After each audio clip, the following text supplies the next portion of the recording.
Magandang araw mga kasabong. Ito naman muli si Laban sa Bungiro. Ang ating tatalakayin ngayon ay ang sweater Cruz sa Gilmore. So mga kasabong, pagka kayo po ay talagang gustong magsabong at gustong mag-breed, piliin po ninyo yung mga high class na mga manok na talagang marami nang napapatunayan sa larangan po ng sabong sa mga big events po, no? Bilang isang handler ngayon, kasi alam ko yan alam ko kung anong manok ang pwede kong alagaan. Isa ito sa pinaka the best na manok, no, na alagaan, na bloodlines na alagaan, ang sweater at saka yung Gilmore. Kasi po mga kasabong, ang sweater po ay napaka galing po sa taas at saka sa baba. Ayan. Dominante po. Napaka deadly po pagka sa larangan po ng long knife. At saka itong hatch natin na Gilmore ay talagang yan, matapang po. Yung gameness ang ating hinahabol. Kaya talagang nagninik. Even sa mga big time breeders ay talagang nagkukross sila ng sweater at saka Gilmore. Mga kasabong, kung kayo po ay nagbi-breed, huwag na kayong mag-breed ng breed. Kailangan kahit dalawa lang, no? Isang babae, isang lalaki lang, basta nagninik po. At saka yung anak ay talagang panglaban talaga sa mga long knife sa tari. Ito po ang ating bloodlines, ang ating sweater at ang ating Gilmore.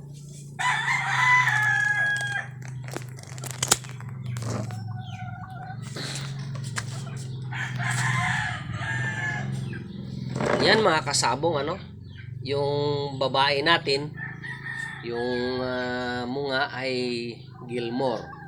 At saka yung ating broodcock po ay sweater. Ayan. Nagninik po yan mga kasabong. Kung gusto po ninyo mag-alaga ay kailangan mag-umpisa po kayo sa tama. Piliin ninyo yung bloodlines or cruces na nagninik para pagdating po sa gastos ay isa lang po, no? Kailangan nagninik at saka magandang alagaan. Ayan. Ayan po, no?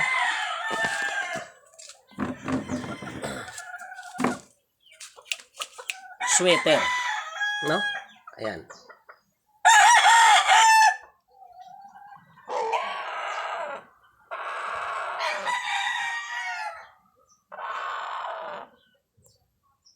Isa po yan sa mga magandang alagaan. Ang sweater at saka yung Gilmore. Ayan po.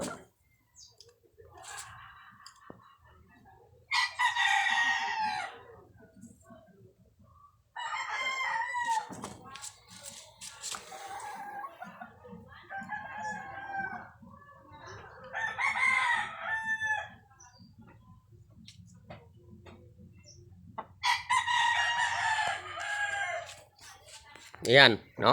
Mga kasabong, bilang isang sabungero, ayan po ang natutunan natin sa tagal nating sasabong.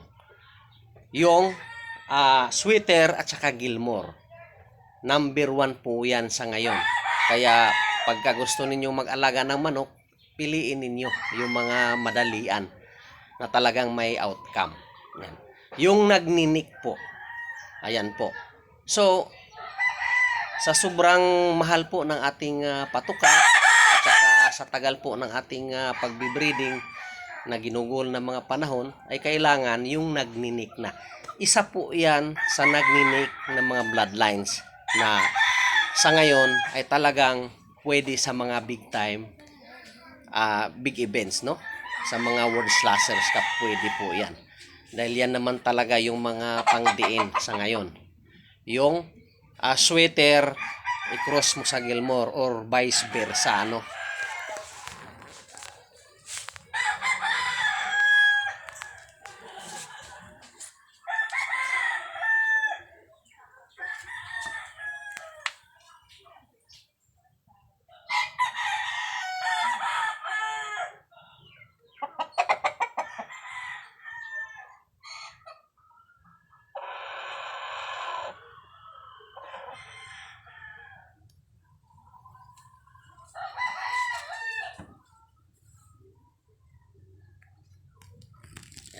Ayan mga kasabong, ano. Inanyayahan ko pala ang ating mga maraming salamat pala sa ating mga subscriber, no? At saka sa wala pa, mag-subscribe na kayo dahil sa ating channel ay talagang magbibigay po ako ng mga yung natutunan ko sa pagmamanok, no? So, maraming salamat po sa inyong lahat.